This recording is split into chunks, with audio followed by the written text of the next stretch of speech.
салом мухлисони беҳтарини дунё, шумо қарор доред дар канали Барса тиҷи ва чизе ки матбуотҳо яъне сомонаҳо менависанд, мо дар ин ҷо гап мезанем. Бародарон, вақтҳои охир дар канал видео кам баромадааст ва дастгирии шумоам кам аст. Агар мушкил набошад, ҳамин видеои Барсаро дар Одноклассник, имо ва дигар сайтҳо паҳн кунед. Аз тарафи шумо дастгирӣ, аз тарафи ман бошад ҳар рӯз видеои нав баровардан.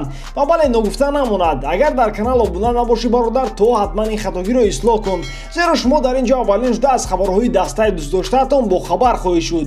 Дар ягон ҷо баъз уршинед, мо бошад сар мекунем. бинои Тутаспорт хабар медиҳад ки дастаи туринии Ювентус Миралим Пьяничро бе ҳеҷ чиз ба Барселона намедиҳад. Дастаи маккори италиявӣ ба вингери Барса Ансу Фати ҳавасмандӣ пайдо кард. Мумкин ин хабари хуш бошад барои мухлисони ҷавони Фати, ки ӯ дар дастаи каталонӣ на он қадар зиёд бозӣ мекунад. Пешакӣ хабар буд ки Ансу ба он гурӯҳи футболбозоне дохил мешавад ки Барселона мехоҳад дар даста нигоҳ бидорад. Аммо Ювентус талаб дорад ки дастаи каталонӣ дар трансфери Миралим Пьянич бозингари боистеъдодро ҷамъ созад. Дар интервюи бинои Месси ваз директори варзишии Шалке Йохен Шнайдер қайд намуд ки Жан-Клер Тодибо дар даста ба анҷом расидани мавсим намемонад.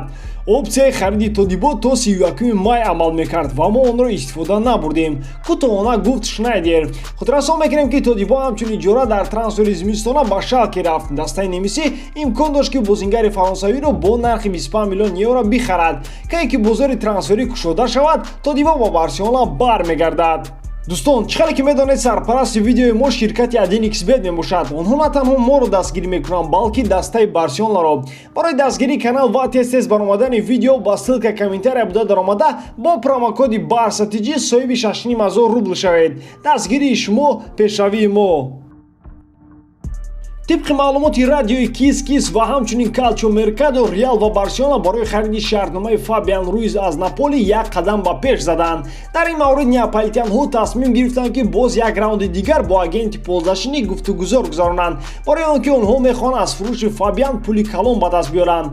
ин нишаст моҳи сентябр таъин шудааст, вақте ки маъракаи ҷорӣ дар Аврупо хотима меёбад. ба шартномаи кунунии бозингари испанӣ ки соли 2023 ба итмом мерасад, ин зоҳиран зарур нест, аммо президенти Наполи Аурелио де Лаурентис мехоҳад ҳавасмандии топ дастаҳои испаниро боз дорад. хотиррасон мекунем ки дастаи каталонии Руизро ҳамчун алтернативи Пьянич мебинад ва дастаи мадридӣ мехоҳад нимҳиватгарро ҳамчун ивазкунандаи дарозмуддат ба ҷои Модрич имзо расонад. Руизро барои универсалиаш махсусан қадр мекунанд, зеро вай метавонад се мавқеъро дар майдон гирад: нимҳиватгари марказӣ, нимҳиватгари ҳамлавӣ ва нимҳимояи чап. ҳамлагари Барселона Лионел Месси андешаҳояшро дар бораи пандемия аз коронавирус иброз дошт. бозингари аргентинӣ меҳисобад ки COVID-19 ҷаҳон ва футболро дигар хоҳад кард. аксари мо намедонем ки пас аз ин воқеа ҷаҳон чӣ гуна хоҳад шуд. ин вазъият моро ба ҳайрат овард ва дар натиҷа бисёриҳо рӯзҳои душворро пайсар карданд. пандемия ба ҳар як шахс тақсири худро расонид. одамон хештаборон ва дӯстони худро аз даст доданд ва имконат доштанд ки бо онҳо хайру хуш кунанд. ин хело ноинсофист. футбол мисли таоми ҳаёт ҳеҷ гоҳ дигар намешавад, гуфт Месси дар интервю бо сомонаи El País. ёдовар мешавем ки аз сабаби коронавирус дар ҷаҳон 6 миллион нафар аз ҳаёт гузаштанд. испания, ки дар он футболбоз дар Барселона ҳунарнамоӣ мекунад, дар шумораи парвандаҳои ба қайд гирифташудаи COVID-19 беш аз 239 000 нафар дар ҷои панҷум аст. чемпионати Испания моҳи март қатъ карда шуд ва рӯзи 11 июн дубора оғоз мешавад. лидери ҷадвали Ла Лига Барселона аст, ки ду хол пеш аз Реал Мадрид мебошад.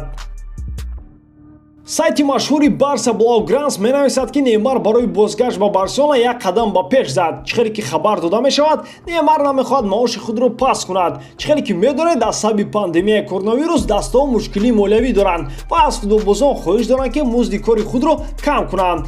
аммо Неймар аз ин чиз даст кашда истодааст ва бисёри мутахассисон мешуморанд ки ӯ бо ин хел рафтор ишора мекунад ки мехоҳад зудтар ба Барселона гузарад. президенти Париж Сен-Жермен Насир Ал-Хелайфӣ мехоҳад 70% музди меҳнати футболбозонашро кам кунад ва ин қарорро Килиан Мбаппе дастгирӣ мекунад. аммо дигар футболбозон алахусус Неймар ва Тиаго Силва бар зидди ин қарор мебошанд. бино менависад ки рад кардани Неймар сигнале мебошад ки ӯ тайёр аст ҷуздони худро ҷамъ кунад ва ба Барселона равад. бозингари бразилӣ тобистони гузашта наздик буд ки бо дастаи пешинаи худ ҳамроҳ шавад, аммо ПСЖ ва Барселона байни худ натавонистанд маслиҳат кунанд. дӯстон, дар ин бора мехоҳам фикри шуморо фаҳмам. оё финти Неймар барои рад кардани қарори президент метавонад ба гузариши Барселона ёрӣ расонад, ё ин ки ӯ мехоҳад Интерро аз шейхҳо шартномаи рӯғанӣ гирад, ё ин ки бо ин хел рӯи маккорӣ худро ба Барселона наздик мекунад.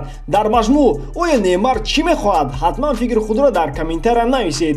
Ба ҳамин видео имрӯза тамом. Барселонаро дӯст доред ва канали Барса TG-ро дастгирӣ кунед. Дастгирии шумо пешравии мо. Бо шумо буд Муҳаммад Гаиров. Хай дар паноҳи Аллоҳ.